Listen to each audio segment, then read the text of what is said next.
The swift capture of a key frontier fortress marked the beginning of an aggressive new campaign that rapidly expanded the territorial reach of forces loyal to Osman the Sirtes. In the days that followed, coordinated siege operations were launched against surrounding towns, signaling a deliberate strategy to consolidate control and reshape the regional balance of power. This phase of expansion reflected the growing organizational strength of the early Ottoman Empire and exposed the mounting defensive challenges faced by the Byzantine Empire along the Anatolian frontier. Military observers described the campaign as a model of momentum-driven warfare. Rather than pausing after the initial victory, Ottoman commanders moved quickly to exploit confusion among neighboring settlements. Speed became a central weapon. Advance units secured roads and supply routes, preventing coordinated resistance, while main forces established encirclements around targeted towns. Each siege followed a calculated pattern. Ottoman troops first isolated their objective, cutting communication with nearby allies. Watch posts were established on surrounding hills, and patrols intercepted messengers attempting to escape. By severing external support, commanders increased pressure on defenders and limited their strategic options. Logistical preparation played a decisive role in sustaining the rapid pace of operations.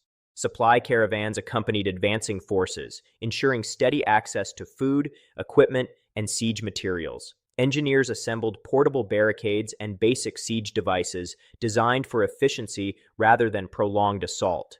The emphasis remained on swift encirclement and psychological pressure rather than destructive bombardment. Inside the besieged towns, uncertainty spread quickly. News of the fallen fortress and the speed of Ottoman movements unsettled local authorities. Civilian populations faced the strain of dwindling supplies and disrupted trade. Leaders were forced to weigh the risks of resistance against the consequences of surrender. Ottoman strategy combined military pressure with diplomatic messaging. Envoys were dispatched to offer negotiated terms to towns willing to accept new authority peacefully. These proposals often included guarantees of property protection and limited autonomy in exchange for allegiance. Such arrangements reduced the need for destructive combat and accelerated territorial integration. Where negotiations failed, controlled demonstrations of force followed. Ottoman units displayed siege readiness, positioning equipment, and conducting visible maneuvers designed to emphasize inevitability. These actions frequently achieved their intended effect. Some towns chose capitulation over confrontation, calculating that prolonged resistance would bring heavier losses. The cumulative impact of these rapid sieges extended beyond immediate territorial gains. Each newly secured settlement strengthened logistical networks and provided staging points for further expansion. Administrative structures were introduced to maintain order and collect resources, transforming military victories into stable governance. For regional defenders, the campaign exposed vulnerabilities in fragmented coordination. Individual towns struggled to mount unified resistance when confronted in isolation. Attempts to organize collective defense were hampered by disrupted communication and the speed of Ottoman advances. Military analysts noted that the success of the sieges rested on disciplined execution. Units rotated efficiently, maintaining constant pressure without exhausting their ranks. Command structures emphasized adaptability, allowing rapid adjustments to local terrain and defensive layouts.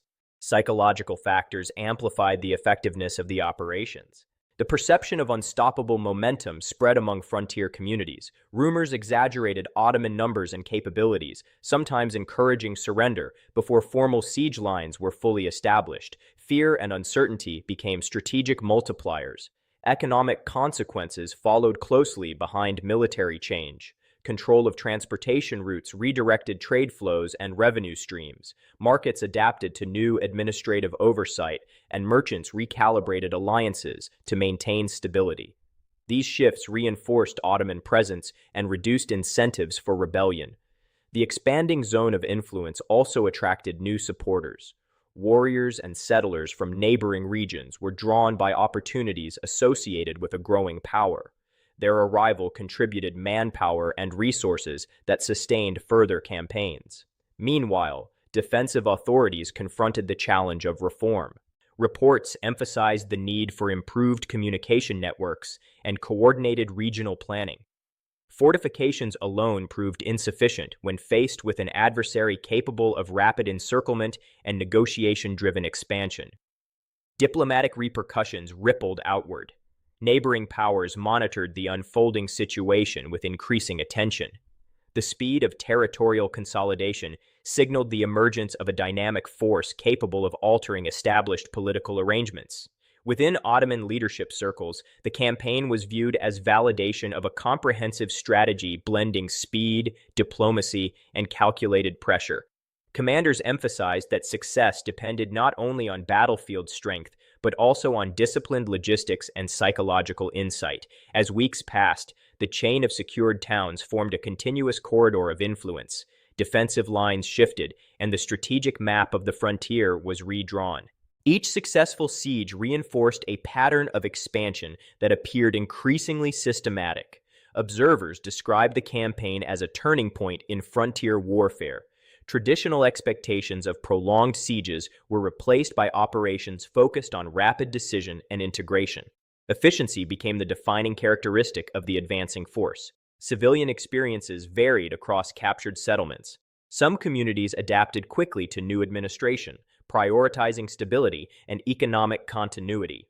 Others required extended negotiation to ensure peaceful transition. In each case, maintaining order remained a central objective. The broader significance of the rapid sieges lay in their demonstration of operational maturity. Coordinated planning, intelligence gathering, and logistical support converged to produce sustained momentum. Such capabilities suggested a transformation from localized raiding to structured territorial governance.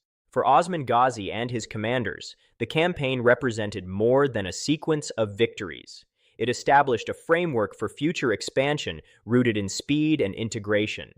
Lessons learned during these operations informed subsequent strategies and reinforced confidence in adaptive methods. As the frontier settled into its new configuration, the memory of the rapid sieges endured as evidence of how swiftly power dynamics could change.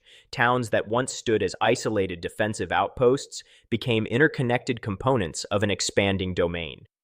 The campaign illustrated a broader principle shaping the era.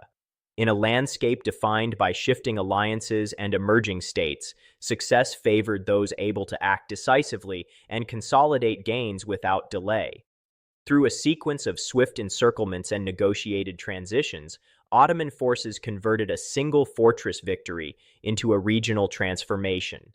In the unfolding history of Anatolia, this period of rapid sieges marked a decisive stage in the growth of a rising power. It demonstrated how momentum, when paired with organization and diplomacy, could redraw political boundaries in a remarkably short time.